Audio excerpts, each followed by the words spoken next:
नमस्कार दोस्तों, क्या कभी आपके साथ ऐसा हुआ है कि इंश्योरेंस कंपनी ने आपका क्लेम ये कह के रिजेक्ट कर दिया हो कि आपने इस फॉर्म भरते हुए या इंश्योरेंस लेते हुए हमारे को ये बात हाइड करी, अब ये बात आपसे बताना छूट गई।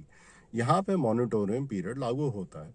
कोई भी आपको यह नहीं बताना चाहता है कि मॉनिटोरियम पीरियड क्या होता है। ये 5 साल का जो 5 साल का मॉनिटोरियम पीरियड है कितना क्रुशियल होता है, जहां दूसरे वेटिंग पीरियड ये डिसाइड करते हैं कि आप इस वेटिंग पीरियड के बाद क्या पीईडी कवर होगी या क्या पीईडी नहीं कवर होगी। वहीं मॉनिटोरियम पीरियड ये कहता है कि 5 साल अगर आपने किसी हेल्थ इंश्योरेंस को लेकर चलाया है तो 5 साल बाद इंश्योरेंस कंपनी ये कहे कि क्लेम रिजेक्ट नहीं कर सकती कि आपसे ये बताना छूट गया था या आपने मेरे को ये डिस्क्लोज नहीं किया था, अनटिल अनलेस वो ये प्रूव ना करें कि आपने फ्रॉड किया है।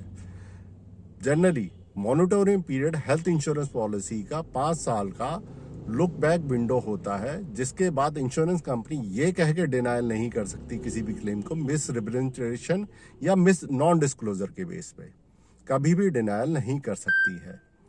इस ऐसे केस में इंश्योरेंस कंपनी को उसका क्लेम देना पड़ता है। और ये जो आपका मॉनिटोरियम पीरियड है, सपोज आपने एक कंपनी में पॉलिसी ली 4 साल और उसके बाद उस दूसरी कंपनी में आपने पोर्ट करा लिया 1 साल, यानी 5 साल है। 5 साल में आपका हेल्थ इंश्योरेंस का मॉनिटोरियम पीरियड एप्लीकेबल हो जाता है। ये 5 साल आपके मॉनिटोरियम पीरियड में गिने जाएंगे।